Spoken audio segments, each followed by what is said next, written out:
गाजली. मृत्यूच्या या तांडवात म्हणती माय माय, मृत्यूच्या या तांडवात म्हणती माय माय. मराठवाड्याची आमच्या कथा सांगू काय. 2 लाख पठाणांची फौज होती बारी, हिंसाचाराने सांडले रक्त दारोदारी. या 2 लाख पठाणांच्या फौजेचं नाव होतं मिलिशिया. रजाकाराचा अत्याचार एवढा होता की सणासुदीला येणार बहीण सुद्धा थरथर कापत म्हणत होती, कशी येऊ भाऊ राया दसऱ्याच्या घटावर. डबा धरून बसले रजाकार वाटेवर. काय सांगू भाऊ राया पाया पडले घरेदार. काढून या तलवार सासऱ्याला केले ठार. पठाणांची फौज हाती बंदूक तलवार, तलवारीत धार, सपासप वार, जिकडे तिकडे हिंसाचार, असे जुलमी क्रूर रजाकार. हिंदूची जाळली घरे चिरडली गर्भातच बिचारी. बंद झाली हिंदूची दारे वाहती इस्लामची वारे, इस्लामची वारे. या रजाकारी संघटनेने फतवा काढला होता, अगर तुम मुसलमान बनना चाहते हो तो तुम्हारी जान बख्श दी जाएगी, और अगर तुम्हें इस्लाम कबूल नहीं है तो तुम्हारा सिर काट दिया जाएगा. 2 लाख पठाणांची फौज होती बारी, हिंसाचाराने सांडले रक्त दारोदारी. अन्यायाने रडले सारे पशु पक्षी गाय, अन्यायाने रडले सारे पशु पक्षी गाय. मराठवाड्याची आमच्या व्यथा सांगू काय, मराठवाड्याची आमच्या कथा सांगू काय. यदा यदा हि धर्मस्य ग्लानिर्भवति भारत, अभ्युत्थानम् अधर्मस्य तदात्मानं सृजाम्यहम्. परित्राणाय साधूनां विनाशाय दुष्कृता धर्म संस्थापनार्थाय संभवामी युगे युगे.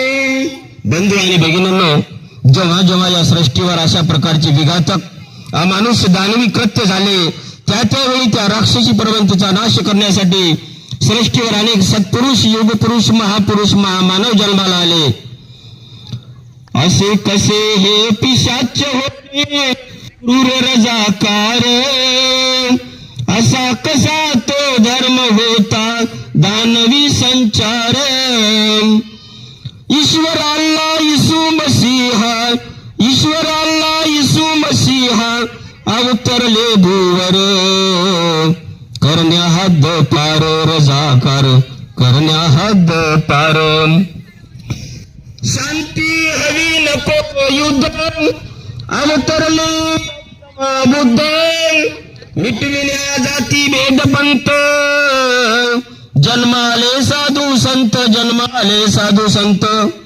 गौतम बुद्धाचा जन्म असो, महावीरांचा जन्म असो, मोहम्मद पैगंबरांचा जन्म असो, वा सम्राट अशोक, सम्राट चंद्रगुप्त यांचा जन्म असो, या सर्व माणसाला केवळ दया, क्षमा, शांतीची शिकवण दिलेली आहे. पूज्य संत बसवेश्वर, संत स्वामी चक्रधर, तुकानामा ज्ञानेश्वर, समस्त संत नमो नमा. प्रत्येक माणसातील माणसाला जागृत करण्याचं काम या संत महात्म्यांनी केलं आहे. 17व्या शतकामध्ये 18 पगड जातीतील मावळ्यांना एकत्र करून शेतकऱ्यांचं, कष्टकऱ्यांचं राज्य निर्माण करण्यासाठी छत्रपती शिवरायांचा जन्म झाला. आणि 19व्या शतकामध्ये कोट्यावधी दीनदलितांना, माणसांना माणूस म्हणून जगण्याचा हक्क निर्माण करून देण्यासाठी महामानव डॉक्टर बाबासाहेब आंबेडकरांचा जन्म झाला. अगदी याच पद्धतीनं हैदराबादच्या क्षितिजावर अनेक तेजस्वी लढाऊ सूर्य अवतरू लागले. त्यामध्ये स्वामी रामानंद तीर्थ, गोविंदराव पानसरे, दिगंबरराव बिंदू, देवराव कवळे, जीवनराव बोधनकर, गोविंदभाई श्राप, केशवराव धोंडगे, साहेबराव बारडकर, बाबासाहेब परांजपे, विठ्ठलराव मोडे, जालन्याची दगडूबाई शेळके अशा ज्ञात अज्ञात अशा असंख्य क्रांतीवीरांनी आपल्या घरावर तुळशीपत्र ठेवून या मुक्ती लढ्यात आपले प्राणपणाला लावले. हैदराबादचा पंतप्रधान लियाकत बोले, क्षमा अपराध माप निजाम शरण आले. दिल्लीहून पटेल बोले, गृहमंत्री लोहपुरुष वल्लभभाई पटेल. दिल्लीहून पटेल बोले, ऑपरेशन पोलो आले, तोफांचा गगनभेदी सार, शरण आले रजाकार, शरण आले रजाकार. ज्यांच्या बळावर हे निजाम सरकार चालत होते त्या कासिम रजवीला अटक झाली.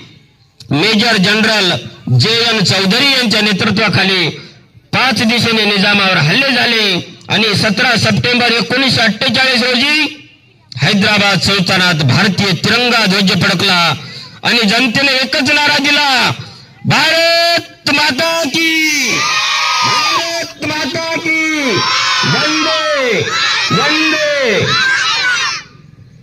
ते हैदराबादचा पंतप्रधान लियाकत बोले, क्षमा अपराध माप निजाम शरण आले. शंकर लिहिता झाला मिळाला हो न्याय, शंकर लिहिता झाला मिळाला हो न्याय. मराठवाड्याची आमच्या व्यथा सांगू काय, मराठवाड्याची आमच्या कथा सांगू काय, मराठवाड्याची आमच्या व्यथा सांगू काय. धन्यवाद धन्यवाद.